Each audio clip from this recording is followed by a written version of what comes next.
A nossa aula de hoje, pessoal, nós vamos retomar a Era Vargas, que a gente estava tratando em nossa última aula, e eu trouxe umas figurinhas para a gente acompanhar. Aí, nessa fotografia que você está vendo, onde está o Oli? Onde está o Oli? Perceberam, né? A deputada federal, dona Carlota Pereira de Queiroz, a única deputada eleita para aquela constituinte, aparece ela no meio dos homens, aí, os deputados constituintes, né?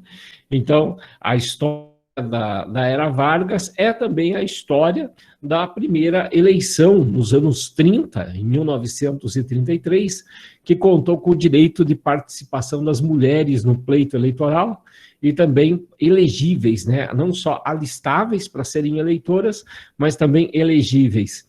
A história, né, do voto para as mulheres, quando você for escrever, eu gosto sempre de avisar isso, principalmente para quem vai fazer discursiva, ou se a pessoa vai, de repente, citar numa redação e tal. Pô, estou aqui nesse tema sobre era nuclear, vou colocar aqui a questão do voto feminino.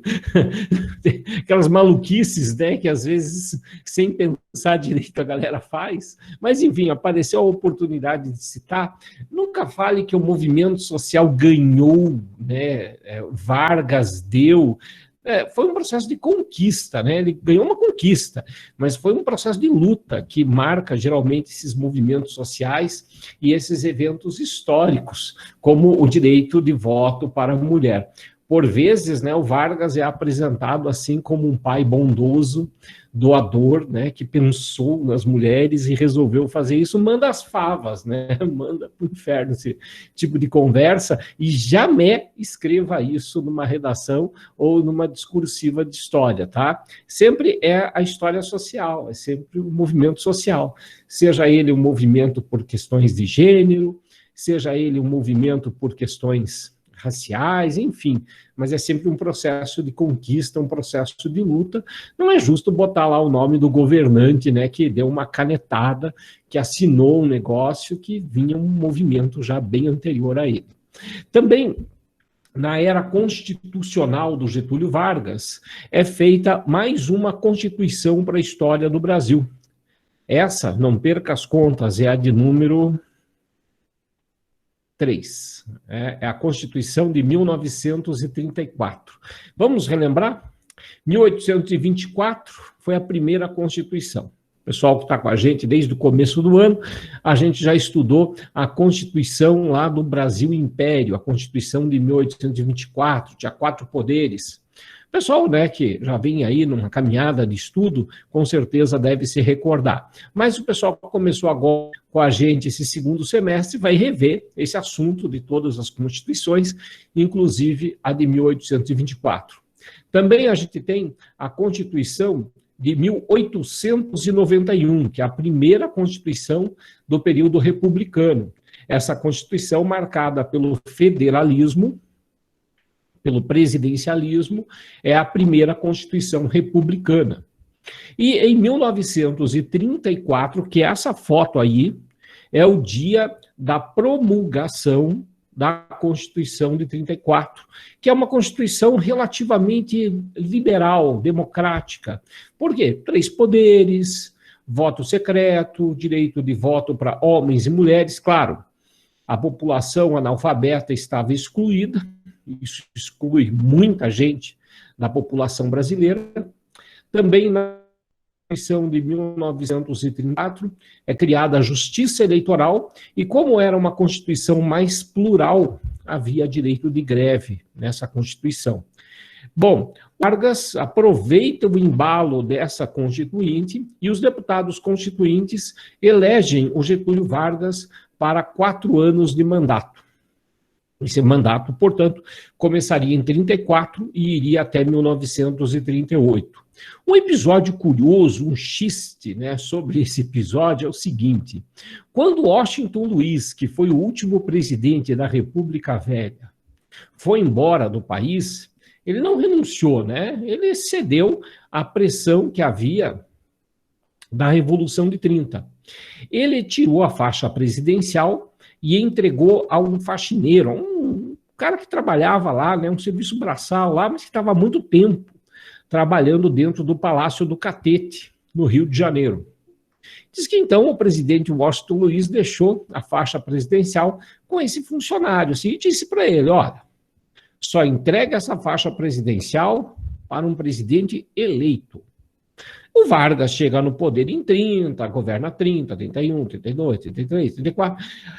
E quando chega em 34, o Getúlio Vargas é eleito presidente. Tudo bem, foi eleito pelo voto indireto, mas foi eleito. Aí o funcionário, alguns dias antes da posse, chegou para o Getúlio Vargas, né, aquele jeitão, doutor Getúlio, licença, posso, dando um dedinho de prosa com o senhor, meio ocupado hoje. Não, mas é rapidão e é de seu interesse. E o funcionário falou que a faixa presidencial estava com ele. Ele guardou por quase 4 anos a faixa presidencial. E ele andava com ela por baixo da roupa, porque ele tinha medo de deixar em casa e alguém roubasse a faixa presidencial, né? Levasse a faixa presidencial. Que ela é toda feita com diamante, cheia dos negócios e tal, então ele carregava com ele.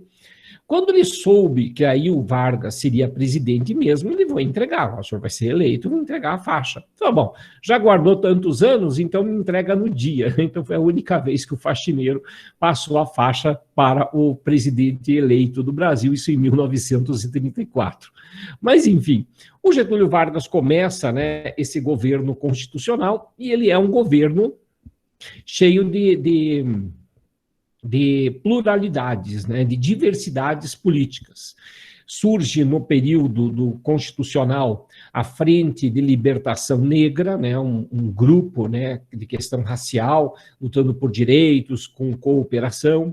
Surgem outras associações no período, mas as duas mais famosas foram a AIB, que aparece para você a foto da reunião desse povo muito esquisito, saudação ao estilo nazista, em vez, né, da águia nazista, botaram lá uma ave brasileira, gritavam Anauê, no cartaz aparece o cara pregando a letra sigma no Brasil. Era um regime totalitarista de extrema-direita, liderado pelo Plínio Salgado, o líder da Ação Integralista Brasileira. No outro extremo, nós temos a história da Aliança Nacional Libertadora, comentei com vocês na semana passada, a ANL, que veio para o Brasil presidi-la o Luiz Carlos Prestes, que tinha atuado na coluna Prestes. Aí aparece, né, os passaportes falsos dos dois e também uma foto mais de close da Olga Benário, que é uma espiã soviética que veio disfarçada de recém-casada com o Prestes e depois, né, se tornou esposa dele de fato. Foi a Olga Benário, que inclusive foi mandada, foi extraditada para um campo de concentração lá na Alemanha nazista, no tempo de Getúlio Vargas. Muita gente interpreta, né, essa atitude do Getúlio Vargas como um alinhamento político ao Hitler, uma aliança Brasil-Alemanha que estava se formando. Eu sempre costumo dizer, né, para os nossos alunos e tal, o seguinte: países não possuem ideologia, países possuem interesses. Vargas era adepto da tal da política externa pragmática, ou seja, explorar as rivalidades internacionais para oferir vantagens. O que o Brasil estava mais interessado naquele período, não era um campeonato mundial de futebol. O que o Brasil estava mais interessado naquele período era a construção de uma siderúrgica no Brasil. Tínhamos a matéria-prima, tínhamos dinheiro para financiar, mas não tínhamos quem cooperasse com a tecnologia. E o interesse na Alemanha era esse. Até que os Estados Unidos cobriram a oferta para a construção da Companhia Siderúrgica Nacional em Volta Redonda, no Rio de Janeiro, integrada à Companhia Vale do Rio Doce, que era a companhia ferroviária que ia até o quadrilátero ferrífero.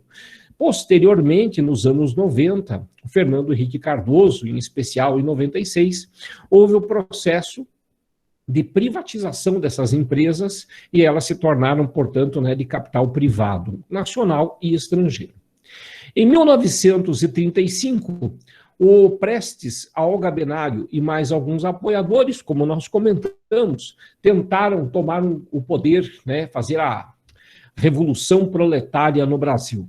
O problema é que não houve uma adesão social. As pessoas não compreenderam que era um movimento para chamar as massas. E que muita gente que havia se filiado à Aliança Nacional Libertadora não era, na verdade, não um adepto do socialismo. Um erro estratégico que custou a liberdade, tanto da Olga Benário, assim como sua vida, como a liberdade do Luiz Carlos Prestes. A história da prisão dos dois e de outros envolvidos, todo mundo preso, um movimento sem apoio popular. Mas isso deu ao Getúlio Vargas um sinal.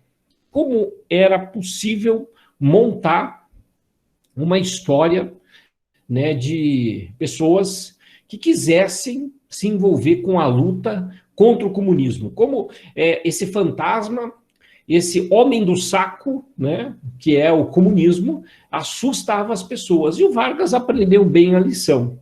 Tanto que em 1937 foram publicados nos jornais falsas notícias, fake news, de que havia um novo plano comunista para tomar o poder. Esse plano, aparece em negrito aí para você no slide, é o Plano Cohen.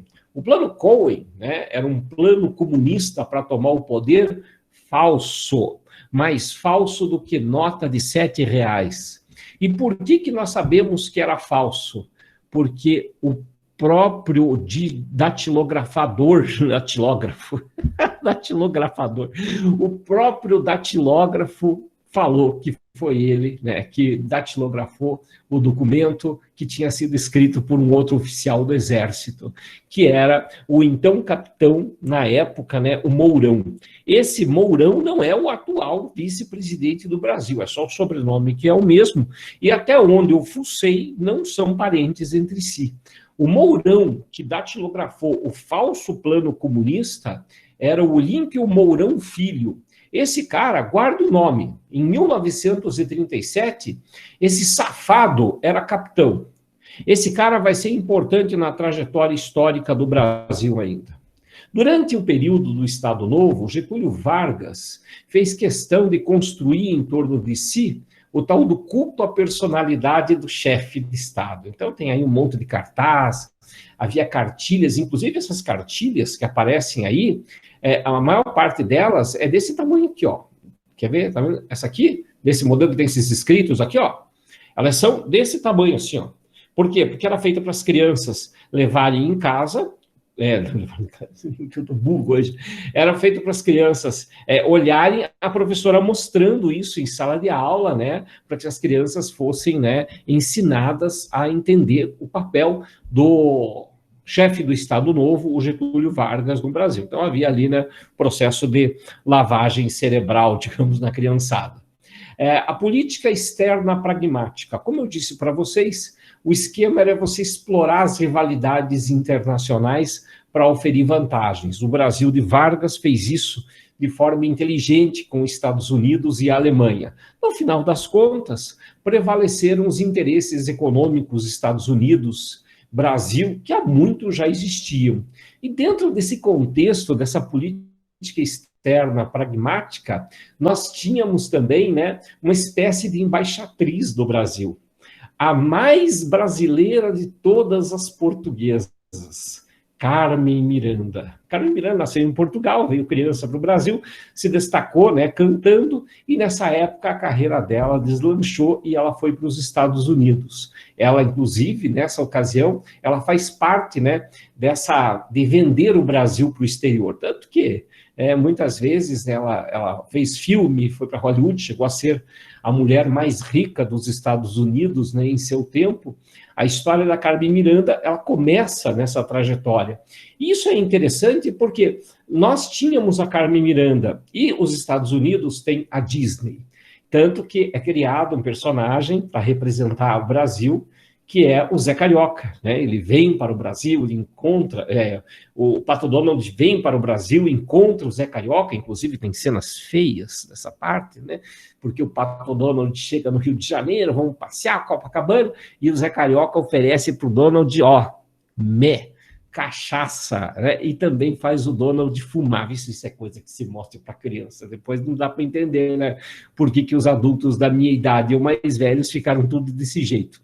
Mas, enfim, zoeira à parte, esse desenho, né, chama-se Aquarela do Brasil. Se você quiser procurar no YouTube, digita Aquarela do Brasil, é estilo musical, mas também você pode encontrar ele com o nome de Saludos Amigos, né? E ele é um desenho completo, porque tinha vários personagens. Tinha o Condorito representando os países andinos, tinha o Pateta representando, né, uma visita ao Rio Grande do Sul, Argentina, Uruguai, ele comendo churrasco, e tem também o Pato Donald visitando o Brasil, ele visita o Rio de Janeiro e visita também a Bahia, né? Tanto que a parte do desenho do Donald na Bahia, ele encontra a Carmen Miranda, e chama-se Você Já Foi à Bahia? É bem legal os desenhos, procura depois para assistir. Aliás, né, os desenhos da Disney, como eles têm uma longa duração, eles ajudam a contar a história do Ocidente, sem dúvida.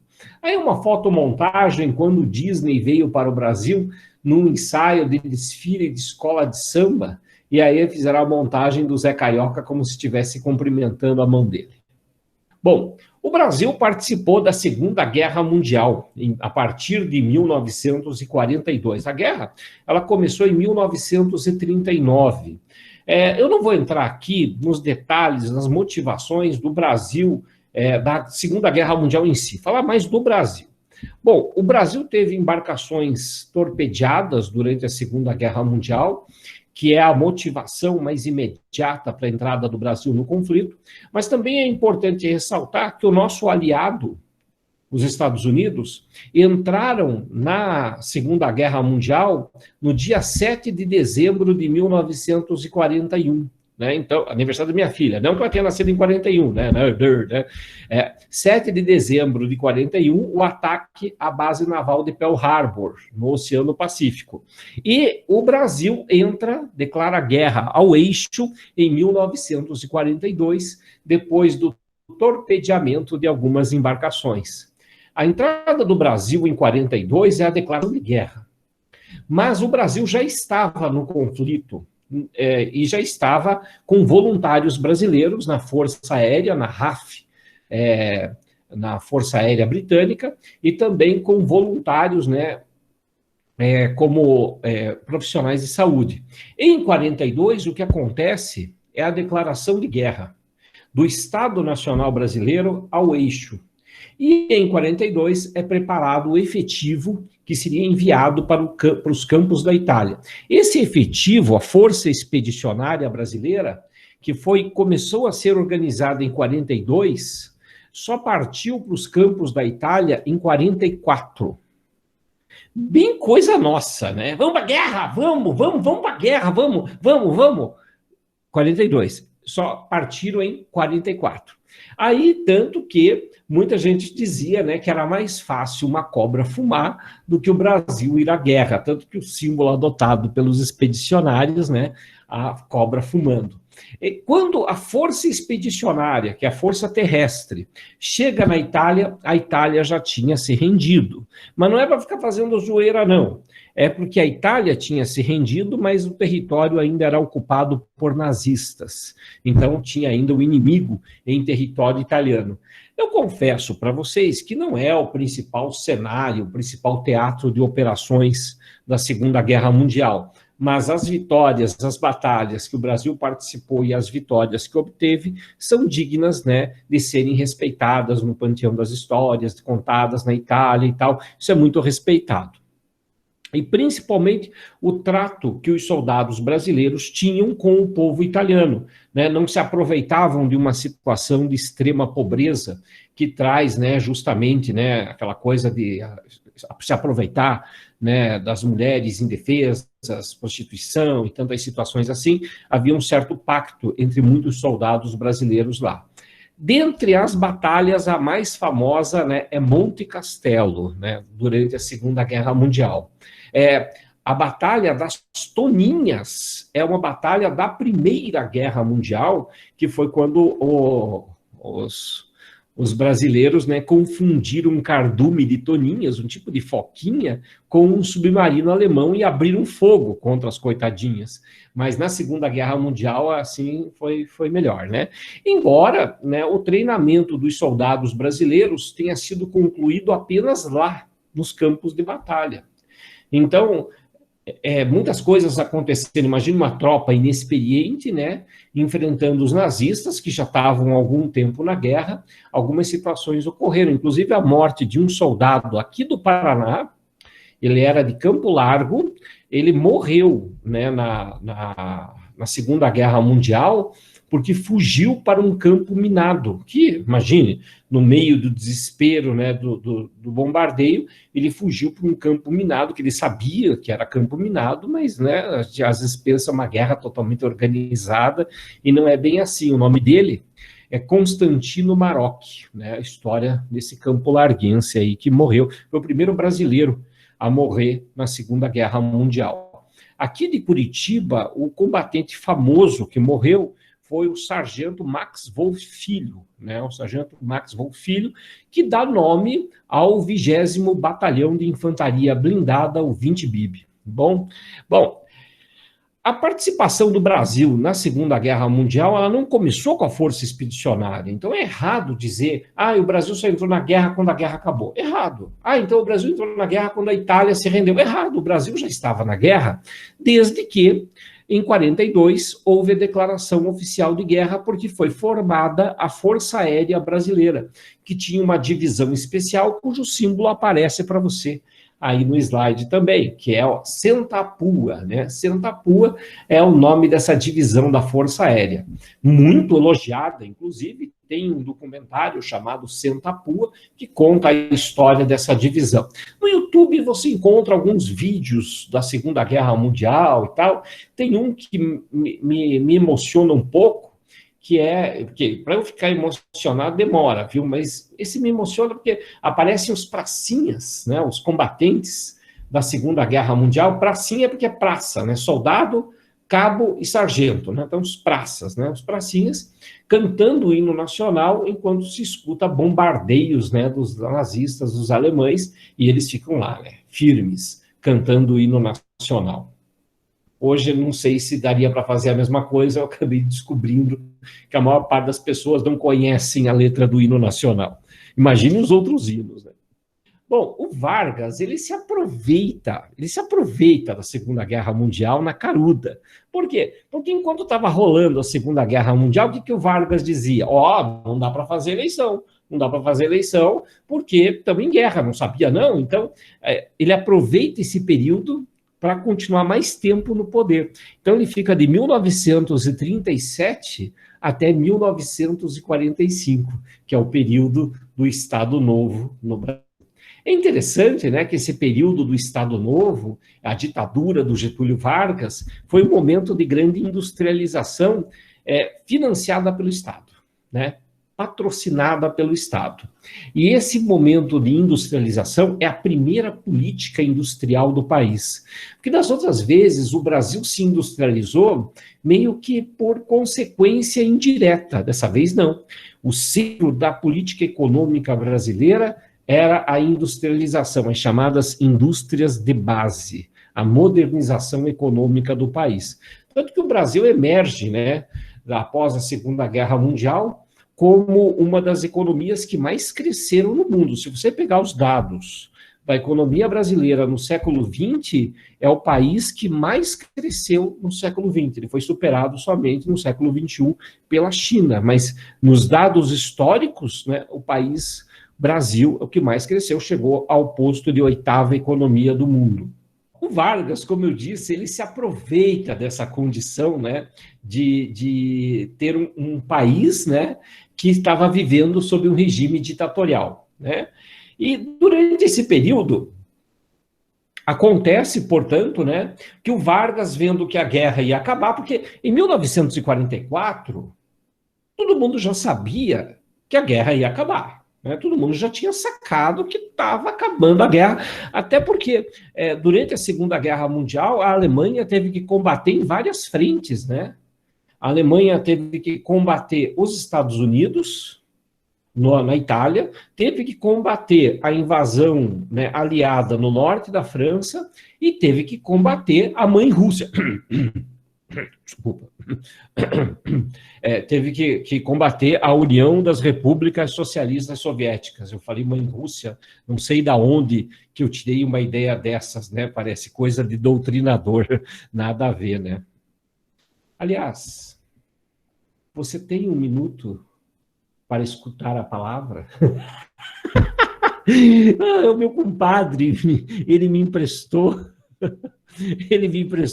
o livro vermelho do Mao Tse Tung, o livro vermelho da Revolução Cultural. Ele me emprestou, ficou aqui em casa esse livrinho. Ele é, né, o livro, né, dos ensinamentos de Mao Tse Tung para a vida. Muito bom. Eu estava aqui, eu falei, vou dar uma zoadinha. Beleza? Mas é só isso, viu, pessoal? O pessoal aí que está chegando agora, no meio do ano e tal, tá? É zoeira, né? Imagina que a gente tenha qualquer tipo de tendência socialista, nada a ver. Tá frio, né? Ficou frio de repente. Bom, não, esse aqui é para verão. Deixa eu colocar alguma coisa melhor para inverno aqui. Agora sim, agora fechou. Pronto. Chaves, né? Socialista. Ai, ai. Bom, eu não sei o que tinha no meu inalador hoje, mas seja o que for, tá dando efeito bom. Bom, zoeira à parte, né? Vamos pirar o cabeção aí, né? Vamos lá. Então, é o seguinte, durante a Segunda Guerra Mundial, a gente tem, portanto, né, durante esse período, o Vargas percebendo que a guerra vai acabar. Principalmente em 44, já dava para saber que a guerra ia acabar. Aí o que o Vargas faz? Ele começa já a dar uma de democrático. Não, vamos fazer eleições, vamos garantir o direito de voto para vocês. Ele já libera, inclusive, a criação de partidos políticos para o pleito eleitoral que aconteceria em 1945. E o cara faz o troço assim, a toca de caixa. Ele libera a criação de partidos políticos em fevereiro, para as eleições que ocorreriam já no final do ano, em outubro, assim, a toca de caixa, em novembro, as eleições seriam em novembro. Cara, imagina se organizar partidos políticos nacionais em tão pouco tempo. E o Vargas, ele cria, né, já dois partidos de cara. Ele cria o PSD e o partido, né, que é o Partido Social Democrático, e cria o PTB, Partido Trabalhista Brasileiro. Vargas, ele se filia ao PTB, mas para ele, o PTB e o PSD jamais deveriam ser rivais, deveriam ser aliados. O PSD representava os grupos tradicionais das oligarquias rurais brasileiras, os grupos já estabelecidos, e o PTB representaria os operários sindicalizados. Então, o Vargas, né, com aquela coisa de pai dos pobres, ligado aos sindicatos, ele vai para o PTB. E já em 1945, Vargas já tinha um plano: concorrer às eleições de 45 e ganhar o mandato eleitoral. Claro que começa uma política em 45 nova, porque quando a economia brasileira estava durante a Segunda Guerra Mundial, o Brasil estava com as fronteiras abertas para comprar e para vender. Por quê? Porque tudo que a gente vendia, o mundo comprava, principalmente os nossos aliados. Mas quando a Segunda Guerra Mundial terminou, o governo Vargas, né, adotou uma política econômica mais protecionista. Os economistas chegaram para o Getúlio e falaram: aquela coisa de ficar comprando e vendendo livremente não dá mais. A guerra acabou, nós temos que resguardar o nosso mercado, chegou a hora de a gente segurar e tentar evitar ao máximo. E aí o Vargas, seguindo essas orientações, ele cria uma política antitrust. A lei antitrust no Brasil evitava a entrada das grandes multinacionais a preços competitivos, para valorizar a indústria nacional e mobilizar, fazer empregos para brasileiros, né? Fazer do Brasil uma grande linha de produção, como vinha sendo desde a Segunda Guerra Mundial. Quando um governo sinaliza algo assim, quando um governo faz algo assim, Imagine o que os investidores fazem na hora, né? Ah, o Brasil mudou a sua política econômica, não está tão legal assim, não vou mais investir no Brasil. E o país começa a sofrer uma crise econômica por causa da fuga de capitais. Qual era a ideia do Vargas? Vamos aguentar, né? Vamos aguentar. A gente tem reservas para isso, a gente consegue manter, né, a nossa postura e com o tempo a gente volta a vender no mercado internacional a índices menores, mas volta a vender. Ou seja, o Vargas ele tinha uma postura mais protecionista, nacionalista, nesse contexto do final da era Vargas.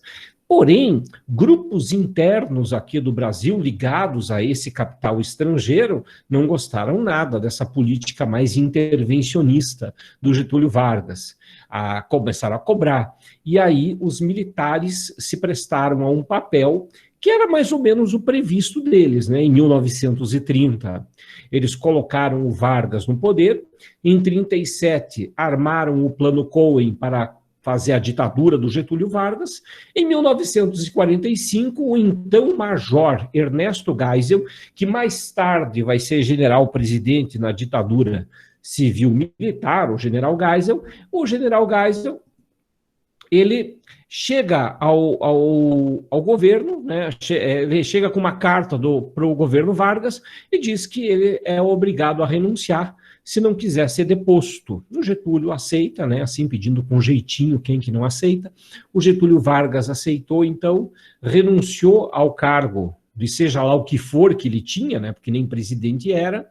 Ele sai, então, do Rio de Janeiro e volta para o Rio Grande do Sul. E aí começa o período conhecido como a redemocratização do Brasil. Essa redemocratização do Brasil foi acompanhada aí com a destruição de muitas estátuas, de muitos bustos pertencentes ao Getúlio Vargas, que foram jogados na frente do Palácio do Catete, conforme você vê aí na foto de fundo. Em 45, portanto, o exército afasta o Getúlio Vargas, influenciado, né, por uma política mais liberal, né, até porque o Vargas, né, ele, nessa coisa de nacionalismo, já começaram a acusar ele de ser comunista, aquela coisa de sempre, e o Getúlio volta para São Borja, volta para a terra dele, e sem fazer eleições, ele é eleito senador da República. Aliás, ele é eleito por 2 estados, ele é eleito em São Paulo, estado mais industrializado, logo com mais operário. E ele é eleito também pelo Rio Grande do Sul, o estado natal dele, ele se torna, portanto, senador. Embora a atuação dele de senador seja sofrível, né? Ele não vai fazer nenhum projeto de lei, não vai fazer absolutamente nada, porque afinal o Getúlio Vargas gostava mesmo, né? É do executivo, dos bastidores, né? Não era muito desse negócio aí do legislativo, não. Beleza?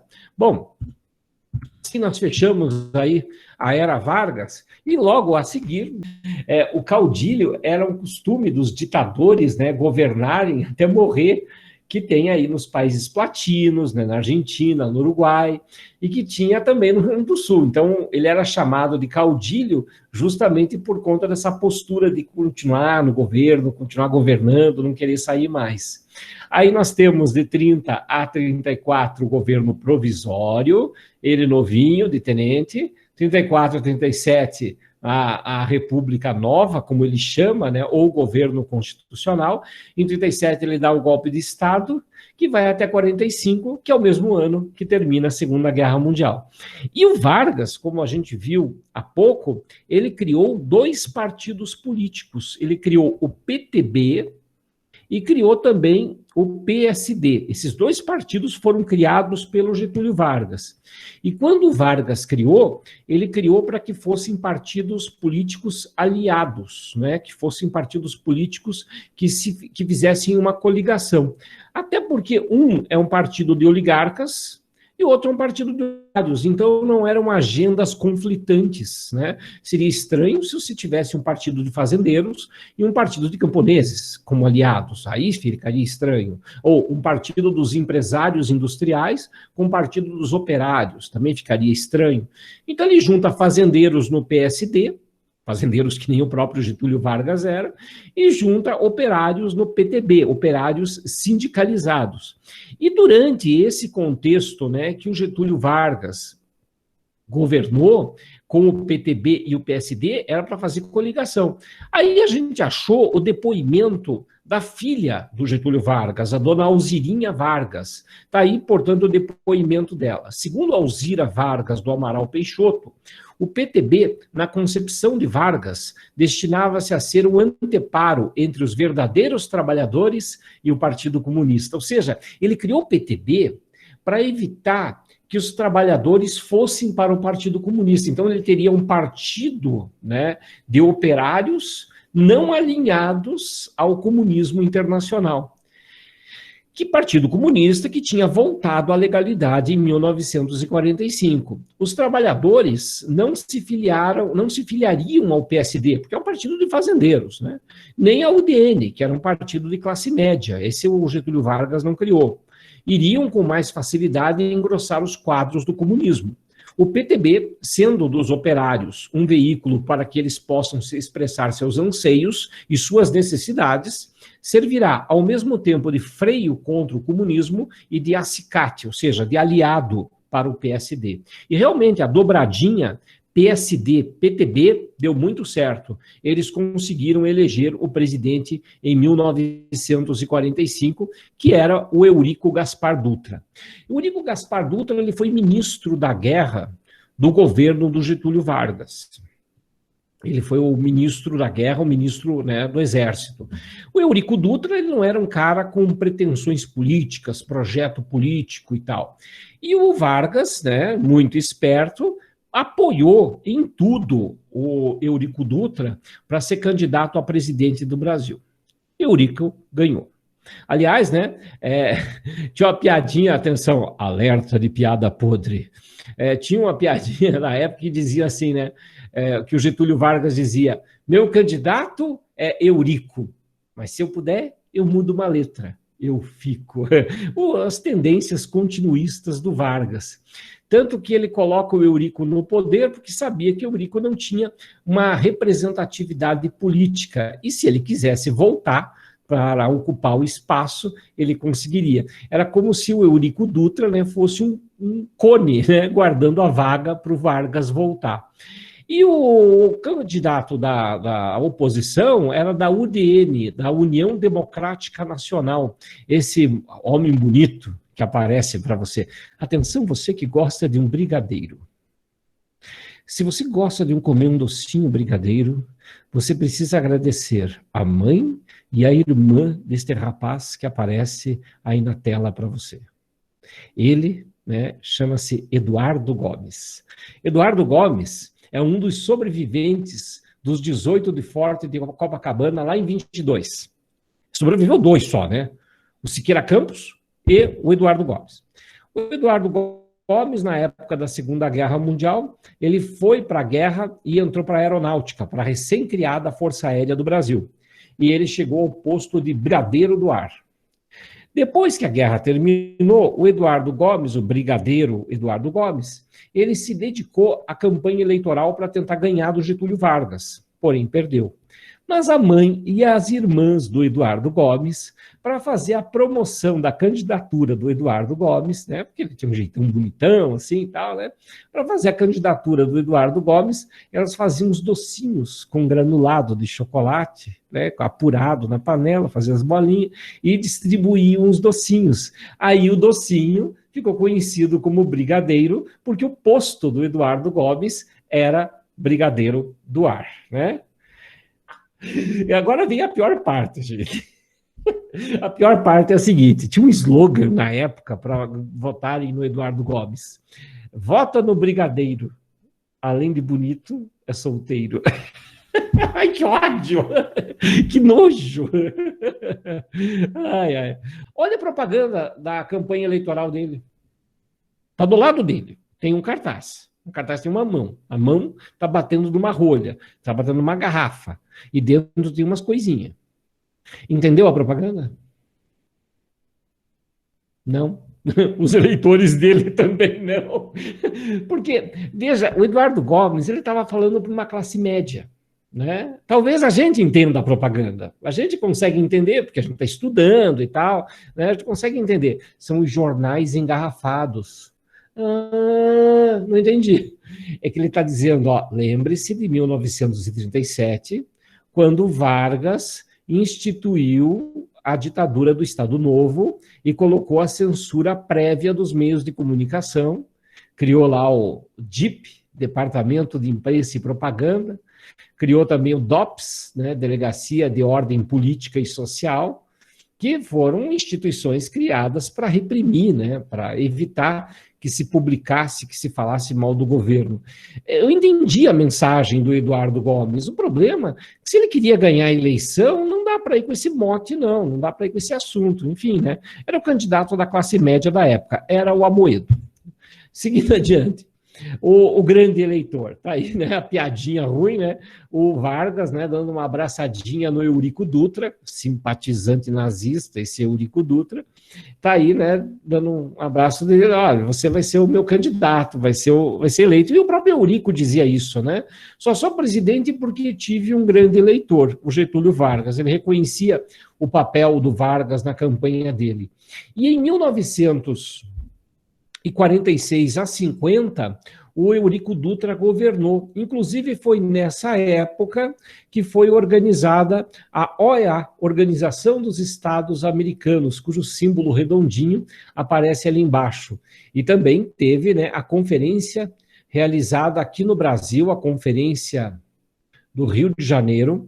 Essa conferência contou com a participação, né, de representantes de toda a América Latina para criar, né, uma organização que reunisse os Estados americanos.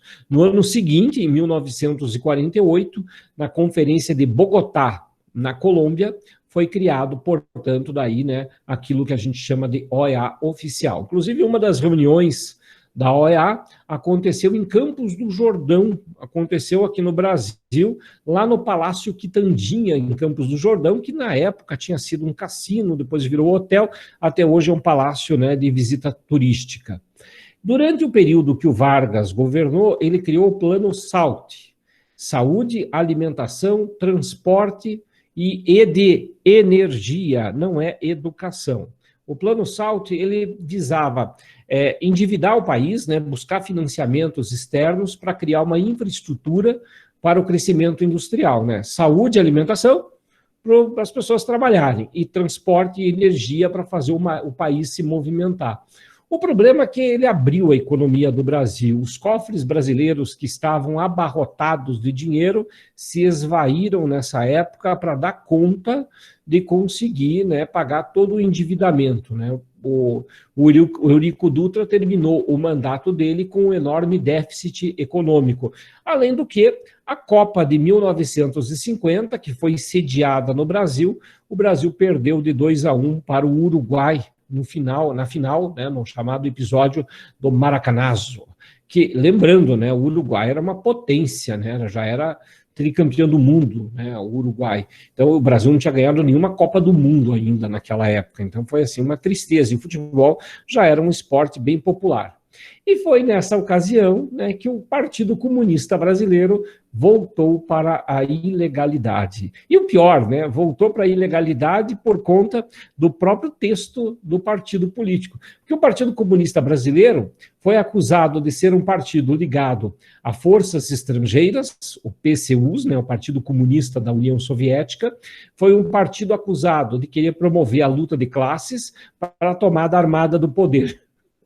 Pior, não pode negar exatamente isso, né, que prega o socialismo marxista-leninista, né, a consciência de classe, a luta de classe e a tomada armada do poder. Então, o PCB é colocado na ilegalidade em 47. O Jorge Amado, que tinha sido eleito deputado federal, perdeu o mandato. O Luiz Carlos Prestes, que tinha sido eleito senador, né, tinha sido libertado, foi nomeado, né, foi escolhido senador, perdeu o seu mandato. O PCB, portanto, volta para a ilegalidade, durou pouco, né, de 45 a 47, esse curto período de legalidade no pós-Segunda Guerra Mundial. Óbvio, né, num contexto de Guerra Fria, o Brasil se filiando aos Estados Unidos, era óbvio, né, que manter o Partido Comunista ativo não faria o menor sentido. Mas a foto que aparece aí para você no slide, a foto da esquerda, é uma foto e tanto, gente. Aparece o Getúlio Vargas num comício, tá aqui o Getúlio, né? Aparece um gaiato aqui, não sei quem que é, e esse daqui, gente, é o Luiz Carlos Prestes. Parece até que ele está segurando o microfone para o Getúlio Vargas, mas não, ele só está do lado. Mas mesmo ele aqui do lado do Getúlio, peraí, não foi o Getúlio que mandou a esposa do Prestes grávida para um campo de concentração e colocou o Prestes preso numa solitária por quase 10 anos? O que os dois estão fazendo no mesmo palanque? Pergunta para o Luiz Carlos Prestes. Pergunta para ele. Lá no YouTube, né, as entrevistas que o Prestes deu para a elaboração do livro A Noite das Grandes Fogueiras, tem lá a explicação. Eu vou, né, falar rapidamente aqui por que ele apoiou o Getúlio Vargas depois de tudo isso. Para o Getúlio Vargas, o Prestes era um apoio interessante, mas para Prestes, Getúlio Vargas era um mal necessário. Por quê? Porque Getúlio Vargas estava promovendo a industrialização do Brasil. Isso, portanto, provocaria o aprofundamento das contradições do capitalismo, o que levaria, portanto, a uma maior consciência de classe, a luta de classe e a engrossar as fileiras do comunismo. Então, na cabeça do Luiz Carlos Prestes, era melhor ter o Getúlio Vargas industrializando, promovendo uma industrialização brasileira para o surgimento de uma classe operária, do que qualquer outro modelo de governo. Por isso, esse apoio, assim, um tanto quanto curioso, né, do Prestes ao Getúlio Vargas. Durante o governo Dutra, foi clara a aproximação com os Estados Unidos. Aparece aí o Harry Truman, né, presidente dos Estados Unidos, em visita ao Brasil, sendo recepcionado pelo Eurico Dutra. E foi em 1950, em São Borja, lá no Rio Grande do Sul, na terra natal do Getúlio, que este rapaz que aparece aí, né, o João Goulart, vulgo Jango, resolveu que digamos assim, o mais famoso herdeiro de Getúlio Vargas, né? Herdeiro político, não herdeiro de filho.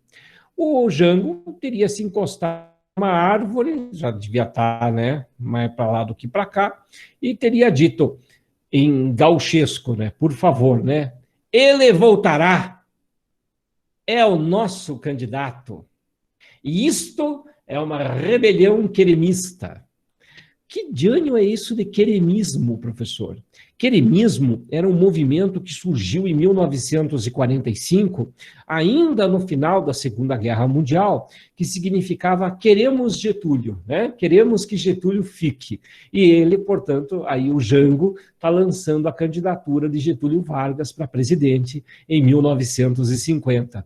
Até a musiquinha de carnaval na época deu uma forcinha, né? A musiquinha do carnaval é a musiquinha do Francisco Alves, né? Chamado O Retrato do Velho. O Getúlio não gostou muito, que chamava ele de velho, mas olha só como a musiquinha ela tem um incentivo, né? Bota o retrato do velho, bota no mesmo lugar. O sorriso do velhinho faz a gente trabalhar. Mas lembre-se, é uma marchinha de carnaval. E se é carnaval, tem que ter sacanagem. Então, nesse momento, eu vou abrir uma exceção, vou cantar rapidinho a música para você sacar a sacanagem que tem nessa marchinha de carnaval. Bota o retrato do velho, bota no mesmo lugar, o sorriso do velhinho faz a gente trabalhar. Eu já botei o meu e tu não vai botar. Já sacou, né? Já sacou que isso daí ia acabar em azia, com certeza, gente. Bom, após esse momento, né, de loucura total, vamos seguindo a nossa aula. Alguém explica. Não tinha Golden Shower. Muito bem. Quando nós falamos dos anos 50, o Vargas ele volta ao poder com uma política nacionalista. Esse discurso nacionalista do Getúlio Vargas, ele é um discurso, portanto, focado, né, na ideia de que nossos recursos são nossos, tudo isso aqui tem que ser nosso, tudo isso aqui tem que ser, né, do Brasil. E aí começa uma campanha que nem o Vargas tinha condições de segurar.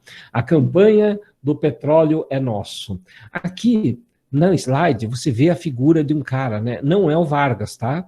Esse daqui é o general Horta, que foi um grande incentivador de que o Brasil estatizasse o petróleo, né, todas as riquezas do subsolo, nascentes de água, petróleo, enfim, dinossauro, tudo que tiver embaixo, que estatizasse tudo isso para virar recurso natural, né, brasileiro, do Estado brasileiro. Tanto que aqui no Brasil é assim, se você achar petróleo no fundo do teu quintal, esse petróleo não é teu.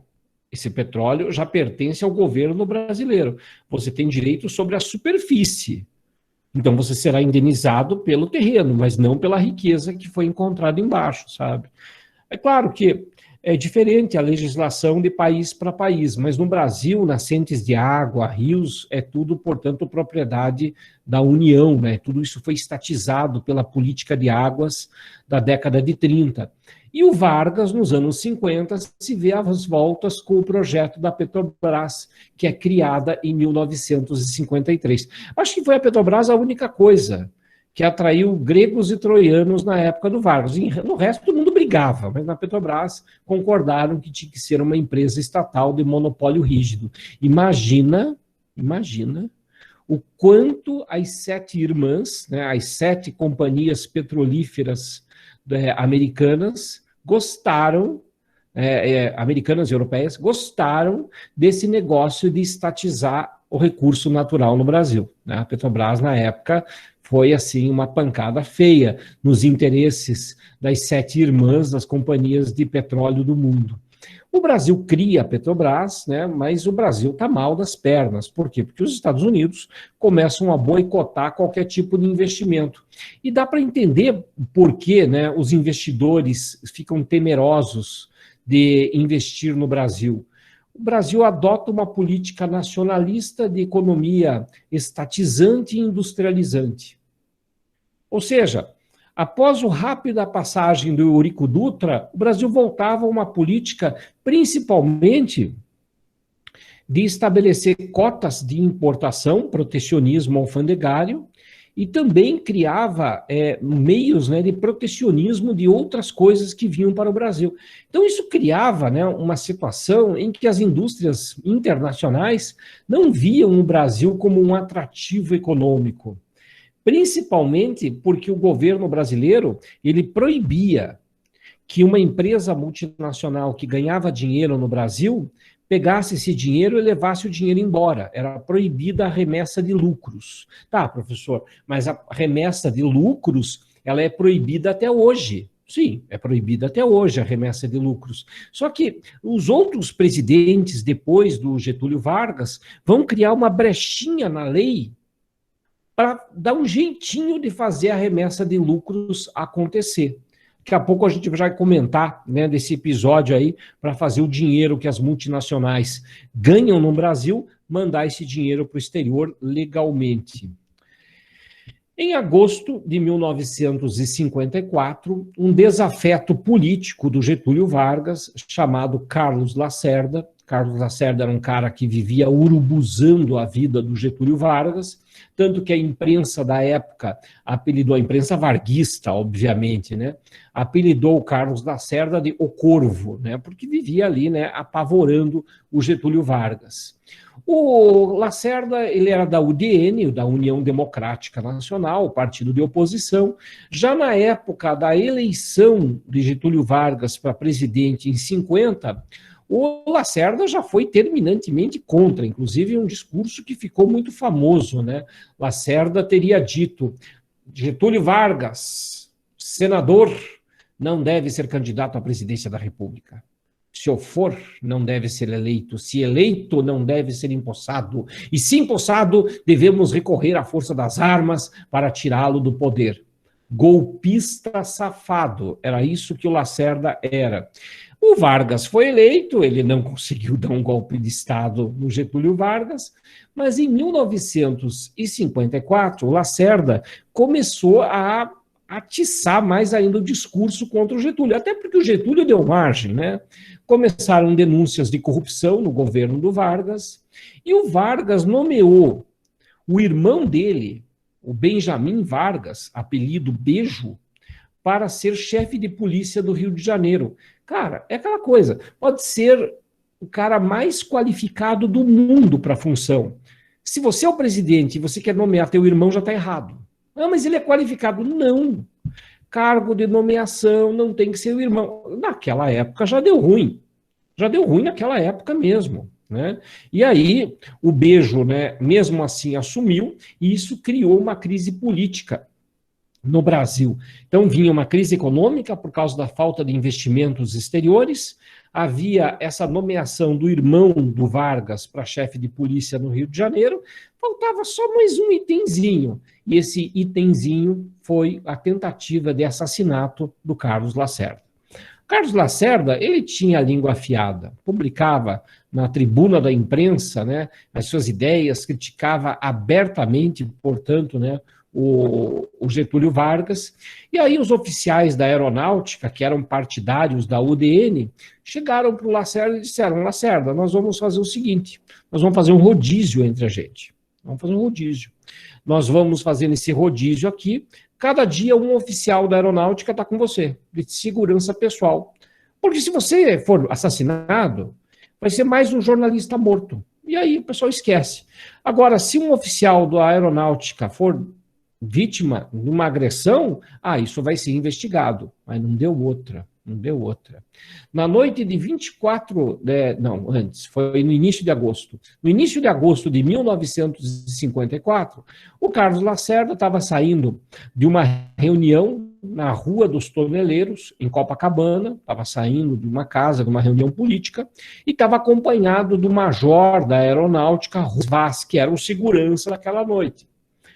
E na saída, 2 pistoleiros estavam na emboscada, atiraram contra o Lacerda e o oficial reagiu, o Lacerda saiu ferido e o oficial morreu no lugar. Aí a polícia da aeronáutica fez a investigação, encontrou os pistoleiros, e os pistoleiros deram a letra de quem foi o mandante. O mandante do crime era alguém muito próximo de Getúlio Vargas. Era o chefe da guarda pessoal do Getúlio Vargas, apelidado de o Anjo Negro, né? Que era o Gregório Fortunato. Gregório Fortunato foi preso, perguntaram, e aí, você agiu a mando de Getúlio Vargas? Ele disse não. E, sinceramente, eu acho que ele não agiu a mando do Getúlio Vargas, porque o Vargas não ia ser burro de mandar matar o principal desafeto, né, nos jornais. Não ia fazer isso, porque se você tem um inimigo público e acontecer alguma coisa com ele, a culpa é tua. Então o Getúlio Vargas não ia cair nessa armadilha.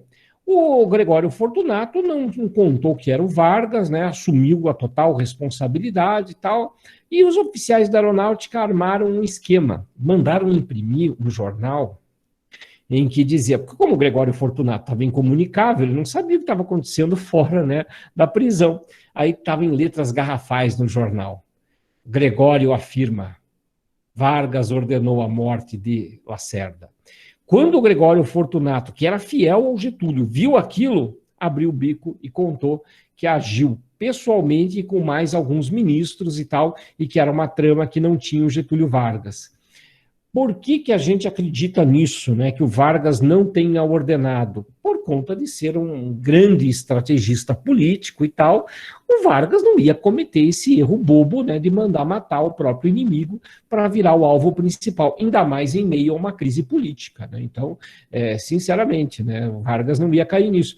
Tanto que o Vargas chegou a escrever depois, né, o tiro que era para o Lacerda me acertou pelas costas. A crise foi se avolumando, foi piorando a situação do Getúlio Vargas, e em 24 de agosto, manhã de 24 de agosto de 1954, o Getúlio Vargas se mata com um tiro no peito. Não há dúvidas nenhuma de que foi suicídio, tá, pessoal? Dúvida nenhuma. Existe uma série de teorias conspiratórias que pairam por aí, mas nenhuma delas é plausível, muito pelo contrário, né? Analisando os diários do Getúlio Vargas, dá para ver que ele era uma pessoa muito ressentida, muito chateada com tudo, sempre muito incomodado com tudo, sempre falava em fugir, largar tudo. Então, típico de uma pessoa, né, que está mal, né, que não está fazendo uma coisa que gosta, e por isso, né, vivia triste. Então, é bem provável mesmo, né, o seu suicídio, até por esses escritos. E um outro aspecto, né, o Getúlio Vargas, ele deixa uma carta de próprio punho, escrita de próprio punho. Vargas não datilografava. Então ele escreveu manualmente essa carta. E essa carta, né, uma carta simples, uma carta, né, sem muito detalhe, né, sem nada muito gritante. Essa carta do Getúlio Vargas é manuscrita e diz que ele está ali, né, para ir embora e tal, não fala muita coisa. Quando um jornalista que escrevia os discursos do Vargas pega a carta, parece professor de redação. Nossa, meu Deus, está muito ruim isso. E o que o Samuel Weiner faz? Ele datilografa uma nova carta de suicídio. E nessa nova carta aparecem as famosas frases que são atribuídas a Getúlio Vargas. Nada temo, estou sereno, saio da vida para entrar na história. Então, essa frase, por exemplo, quem escreveu foi o Samuel Weiner, não foi o Getúlio Vargas. E como é que essa carta verdadeira não é publicada? Ela é conhecida.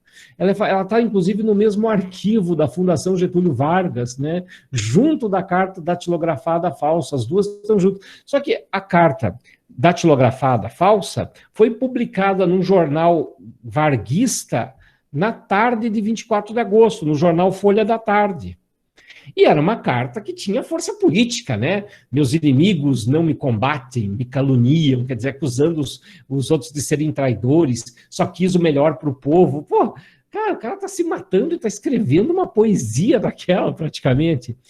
E foi feito um samba, né, com a letra da carta, né, em forma de samba, um samba assim, né, mais triste e tal, né, em homenagem ao Vargas. Então, e essa carta ocupou espaço lá na Praça Tiradentes. Saudades, né, minha filha? De dar uma voltinha na Praça Tiradentes, subir para Trajano, né? Então, lá na Praça Tiradentes tem o busto do Getúlio Vargas e tem a carta falsa, né, representada lá. E tem professor que faz a leitura da carta falsa do Getúlio Vargas e assim por diante, né? Quem foi uma pesquisadora que descobriu isso alguns anos atrás, foi muito legal a pesquisa dela, e como, né, que essa carta acabou virando assim uma força política. Tanto que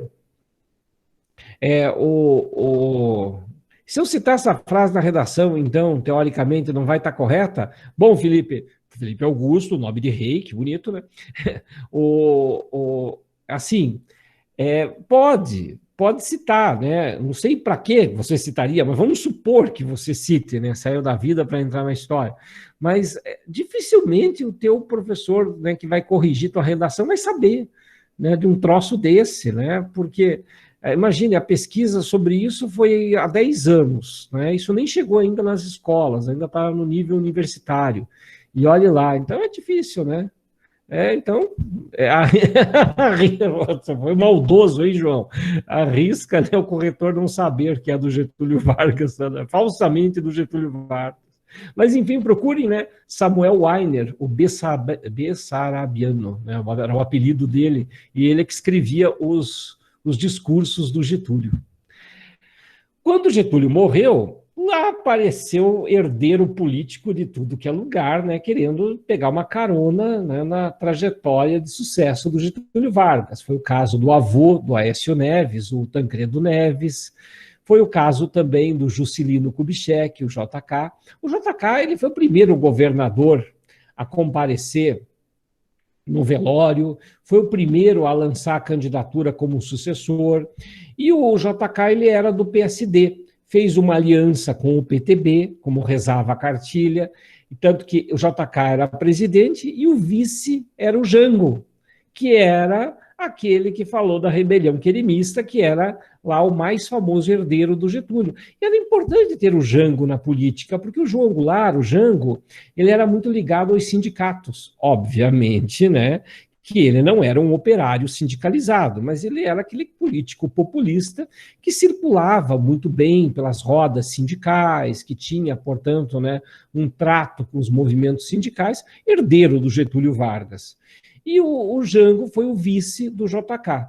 E o JK escancarou a economia de vez, né? Abriu a economia para o mercado internacional de vez. Foi o JK que fez uma brecha jurídica que permitiu, na prática, a remessa de lucros para o exterior, a famigerada Instrução 113 da Superintendência da Moeda e do Câmbio, a SUMOC. SUMOC, na época, é como se fosse um Banco Central, né, hoje, né, seria o Banco Central, que dita as políticas econômicas do nosso país. E a SUMOC fez uma instrução, a Instrução 113, que diz o seguinte: a remessa de lucros para o exterior é proibida, mas existe isenção fiscal para a aquisição de tecnologia. Isenção fiscal para aquisição de tecnologia. Vocês sabem o que dizem dos detalhes, né? Sabem o que dizem, né? É lá que o diabo mora. O que significa aquisição de tecnologia? Eu vou dar um exemplo contemporâneo, porque essa coisa ainda vale, tá? Isso aqui é muito atual, né? Mas começou lá no tempo do JK.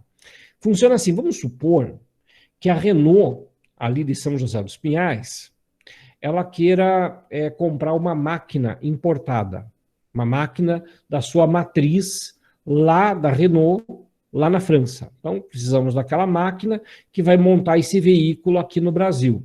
Então, vamos comprar essa máquina. Mas a Renault do Brasil quer comprar essa máquina da Renault da França, então tem que pagar. São empresas diferentes.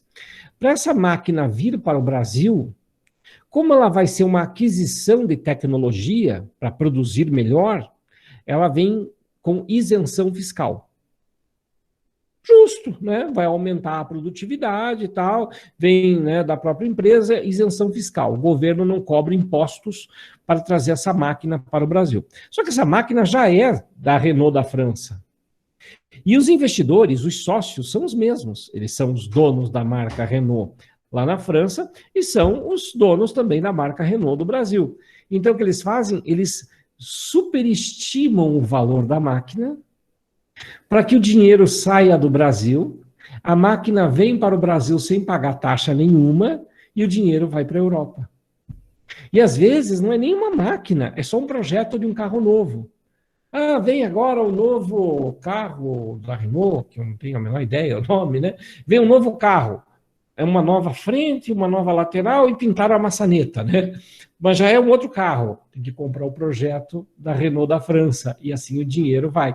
Essa lei, ela é uma brecha jurídica que na prática permitia a remessa de lucros. Tanto que daí abriram, né, os cofres para o Brasil.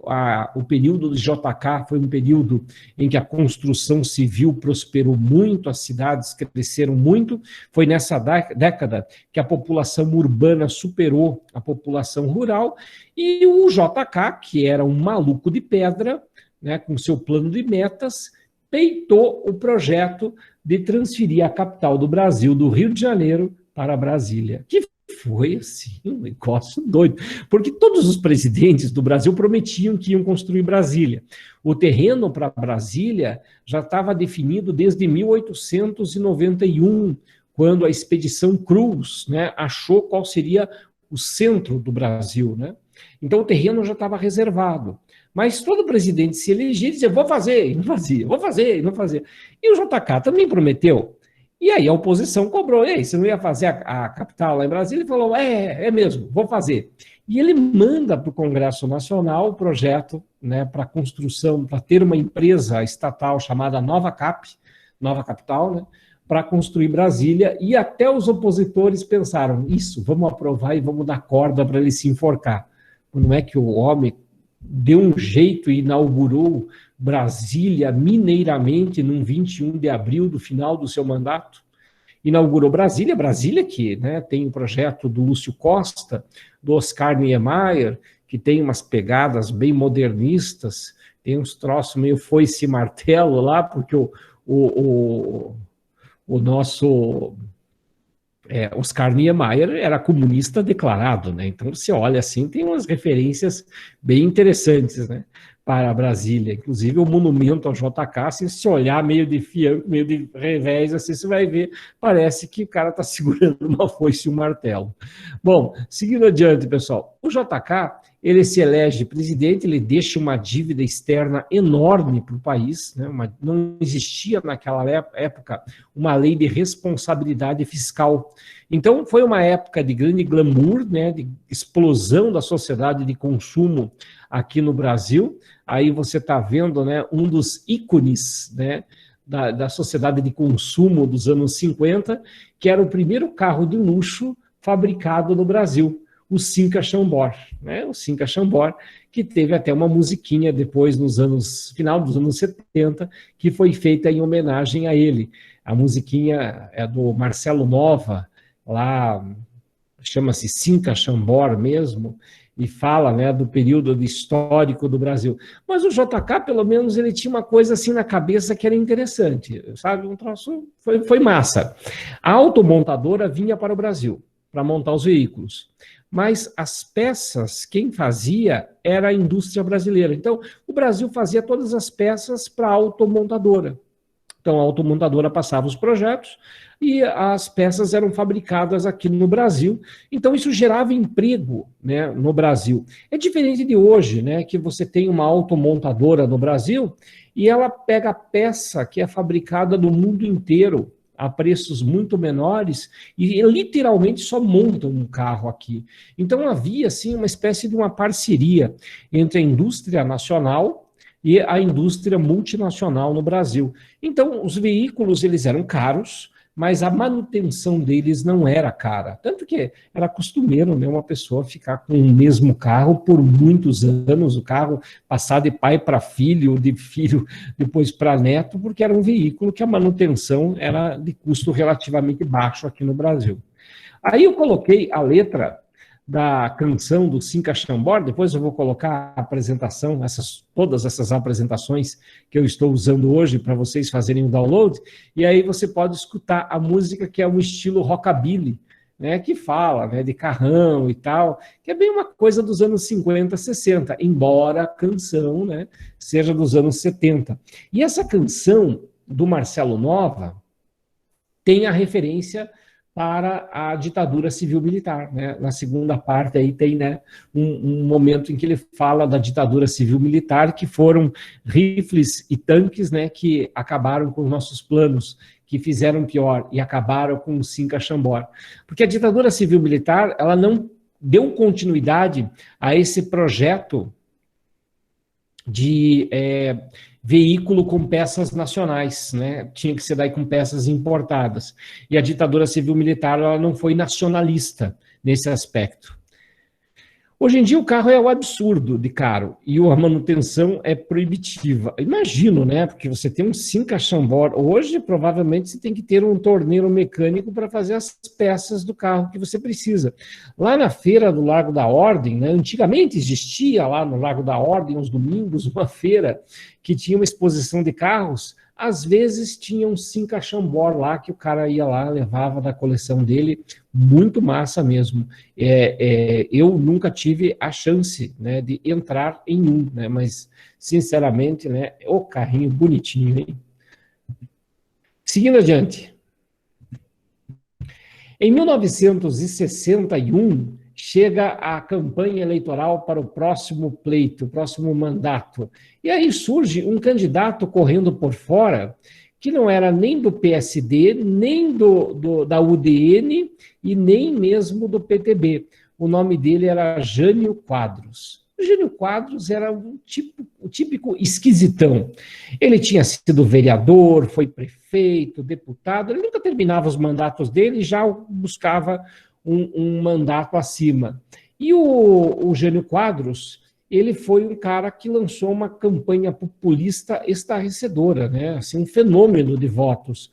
Por quê? Porque ele ia para o meio do povão para fazer discurso, rodela de sovaco debaixo do braço, sanduíche de mortadela no bolso, óculos amarrado com esparadrapo, com a vassoura dizendo que ia varrer a corrupção do Brasil, um Harry Potter dos infernos.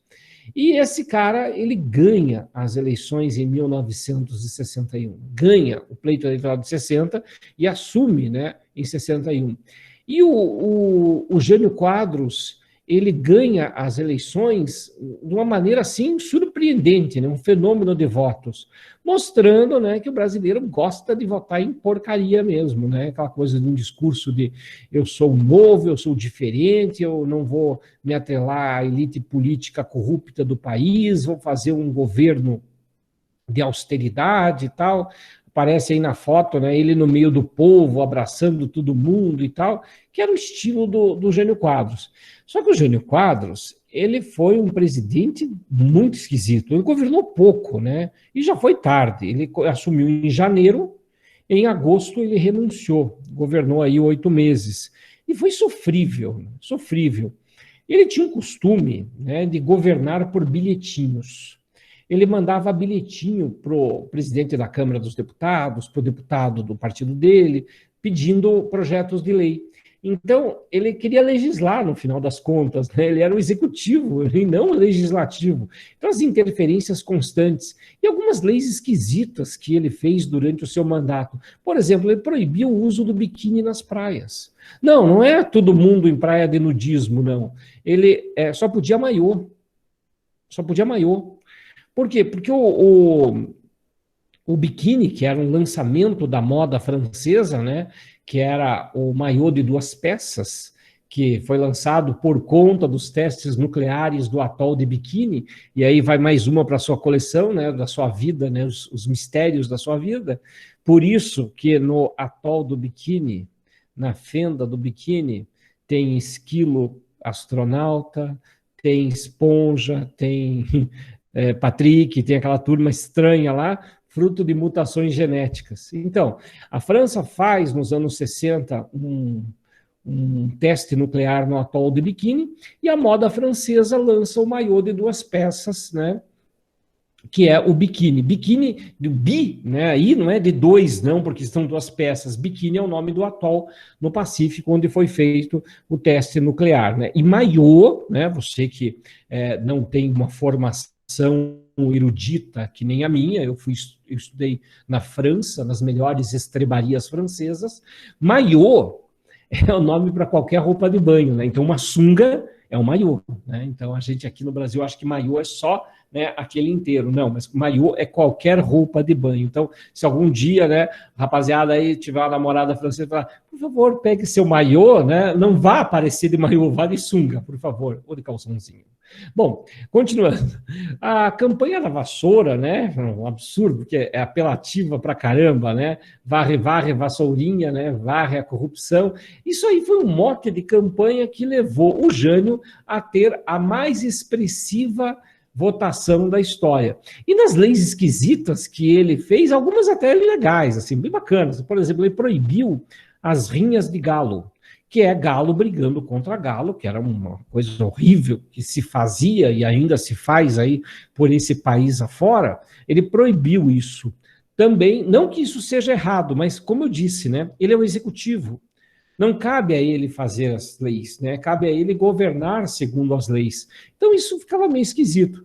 Foi ele também que, na época, resolveu, né, proibir os cassinos no Brasil.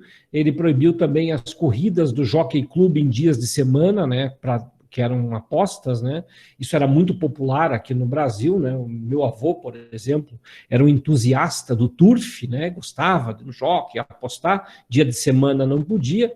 Então, o Jânio, ele queria fazer lei, mas era presidente, ficava uma situação meio complexa, meio estranha, e assim, todo mundo temia que se o Jânio renunciasse, quem assumia a presidência do Brasil era o vice, e o vice era o João Goulart, aquele herdeiro político dos Vargas, que já tinha sido vice do JK, agora era vice do Jânio Quadros. Tanto que esse período é chamado de a Era dos 3 J's.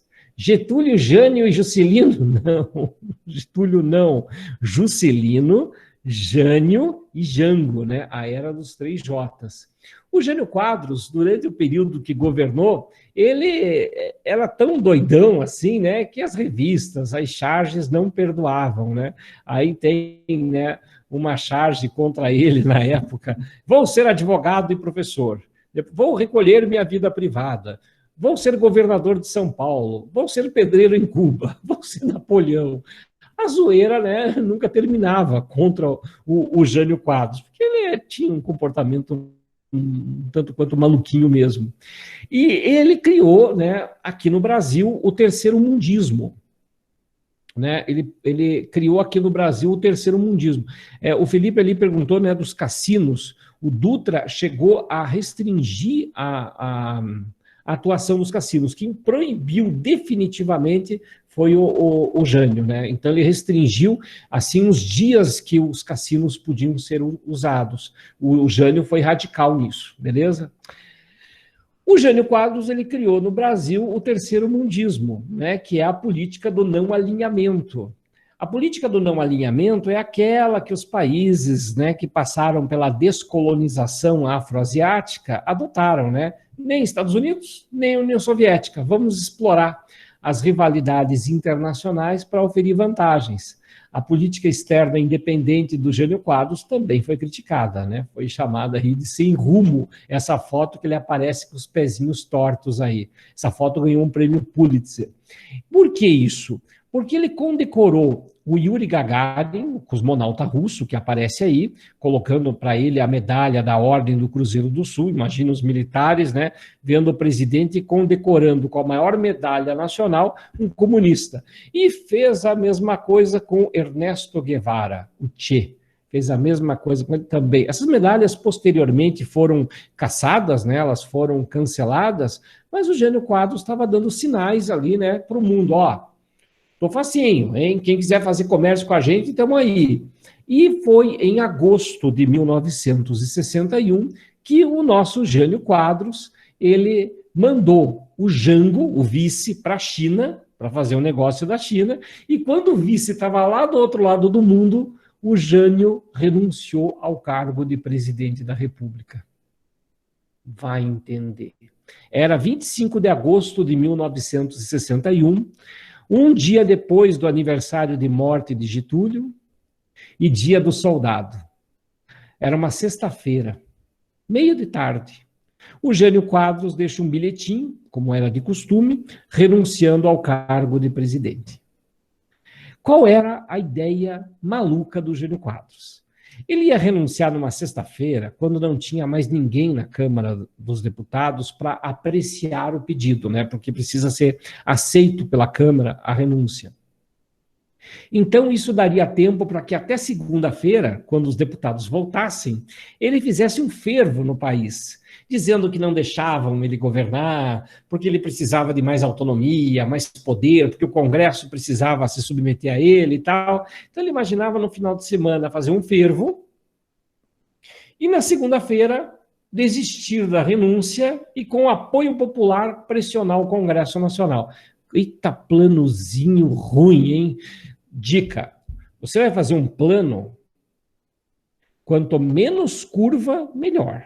Quanto mais objetivo for teu plano, melhor. Então, aquela coisa de 13 homens e um segredo, ou 13 homens e outro segredo, isso é besteira, né? Os melhores planos são simples e objetivos. Esse plano do Jânio está muito cheio de curva, é claro, que deu ruim.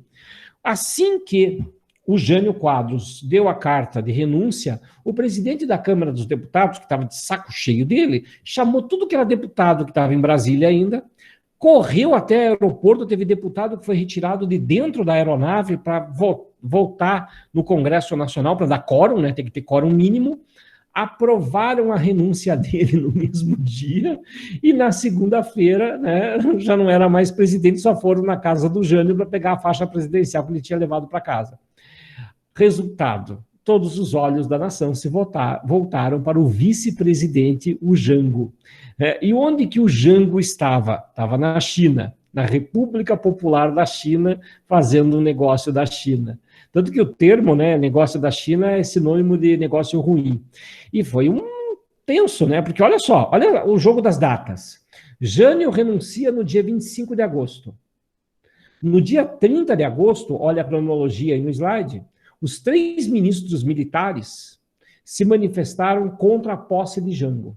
Imagine, os ministros militares dizendo que o vice não pode assumir. Tinha que ser preso na hora. Mas, né, coisa de Brasil. No dia 2 de setembro, um acordo leva à posse do Jango, desde que fosse em regime parlamentarista. E em 5 de setembro, o Jango desembarca no Rio de Janeiro, depois de ter feito uma viagem maluca, né? Singapura, Paris, Nova York, e em vez de entrar já direto, né, para o Rio de Janeiro, ele passa por Nova York, Montevidéu e desce em Porto Alegre. Por quê? Porque ele entrou pelo estado dele, que ele se sentia mais seguro, né? Tinha medo de ser preso imediatamente e ser impedido de governar. E assim foi instaurado o parlamentarismo, para que o Jango pudesse assumir, mas que não teria poder nenhum. A pressão popular era muito grande, né, para que o Jango assumisse. O cunhado do Jango, Leonel Brizola, fez um fervo pelo rádio, né, a chamada cadeia pela legalidade, dizendo que o presidente tinha que assumir porque era o direito constitucional dele. Na próxima aula, que será aula off, vamos falar da ditadura civil-militar que se aproxima e a redemocratização do Brasil. Assim como tem aulas de História B para já você assistir, que vão ser postadas entre hoje e ainda amanhã. Beleza? A todos vocês, uma excelente noite, uma ótima semana, dúvidas sempre de serviço, um beijo no coração para todo mundo. Tchau, pessoal. Até!